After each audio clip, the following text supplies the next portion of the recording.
दोस्तों, अग्निपथ भर्ती योजना के तहत युवाओं को 4 साल की अवधि के लिए सेना में शामिल होने का मौका मिलेगा। 17.5 साल से लेकर 21 साल के युवा लड़के और लड़कियां इसके लिए पात्र होंगे। इसके लिए 10वीं से लेकर 12वीं तक के छात्र आवेदन कर सकेंगे। इसकी शुरुआत 90 दिन के भीतर हो जाएगी। इस साल 46,000 अग्निवीरों की भर्ती की जाएगी और पहली भर्ती प्रक्रिया में युवाओं को 6 महीने की ट्रेनिंग दी जाएगी। ट्रेनिंग का समय भी 4 साल में शामिल होगा। अब जानते हैं कि क्या है सेवानिधि पैकेज। दोस्तों, हर अग्निवीर को भर्ती के साल 30,000 रुपये महीने तनख्वाह मिलेगी। इसमें से 70% यानी कि 21,000 रुपये उसे दिए जाएंगे। बाकी के 30% यानी 9,000 रुपये अग्निवीर कॉर्प्स फंड में जमा होंगे। इस फंड में इतनी ही राशि सरकार भी डालेगी। दूसरे साल अग्निवीर की तनख्वाह बढ़कर 33,000, तीसरे साल 36,500 तो चौथे साल 40,000 रुपये हो जाएगी। 4 साल में उसकी कुल बचत करीब 5,02,000 रुपये होगी। वहीं सरकार की ओर से भी इतनी ही रकम जमा की जाएगी। नौकरी पूरी होने के बाद ये रकम ब्याज सहित मिलेगी, जो करीब 11,71,000 रुपये होगी। ये रकम टैक्स फ्री होगी। सेवा के दौरान शहीद होने या दिव्यांग होने पर आर्थिक मदद का भी प्रावधान है।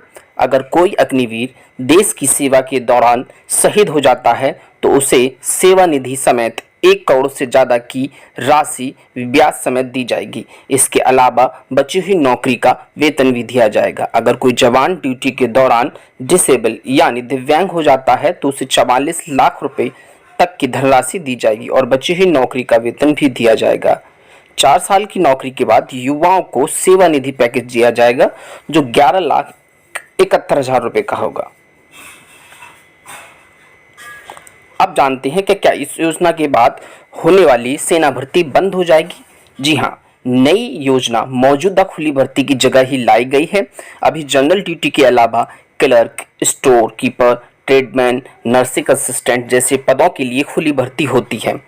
इसमें चयनित होने वाले युवा करीब 17.5 साल सेना में सेवाएं देते थे। सेवा समाप्त होने के बाद इन्हें पेंशन भी मिलती थी। अब इन पदों पर केवल 4 साल के लिए ही भर्ती होगी। इन अग्निवीरों को कोई पेंशन नहीं मिलेगी। ध्यान देने वाली बात यह है कि इन अग्निवीरों को कोई पेंशन नहीं मिलेगी। सेवा काल समाप्त होने के बाद उन्हें एकमुश्त राशि ही मिलेगी। आखिर 4 साल की सेवा के बाद अग्निवीरों का क्या होगा। दोस्तों, 4 साल की सेवा काल के बाद 75% जवानों की सेवाएं समाप्त हो जाएंगी। अधिकतम 25% को रेगुलर कैडर में जगह मिलेगी। इसके लिए सेवा काल पूरा होने के बाद ऐच्छिक आधार पर रेगुलर कैडर के लिए आवेदन करना होगा। जिन जवानों को सेवा मुक्त किया जाएगा उन्हें सशस्त्र बल व अन्य सरकारी नौकरियों में वरीयता दी जाएगी। प्रेस कॉन्फ्रेंस के दौरान रक्षा मंत्री ने कहा कि 4 साल की सेवाएं देने वाले अग्निवीरों को कई राज्य और केंद्रीय मंत्रालयों में आने वाली नौकरियों में प्राथमिकता दी जाएगी।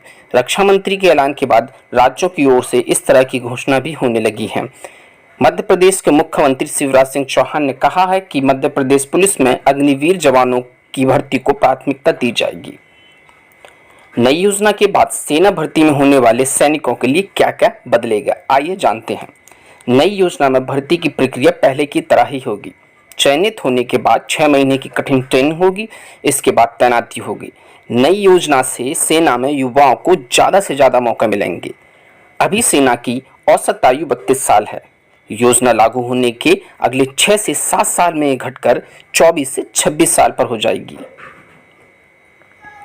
दोस्तों, आपको अगर ये जानकारी अच्छी लगी हो तो please subscribe our channel and press the bell icon. Thank you.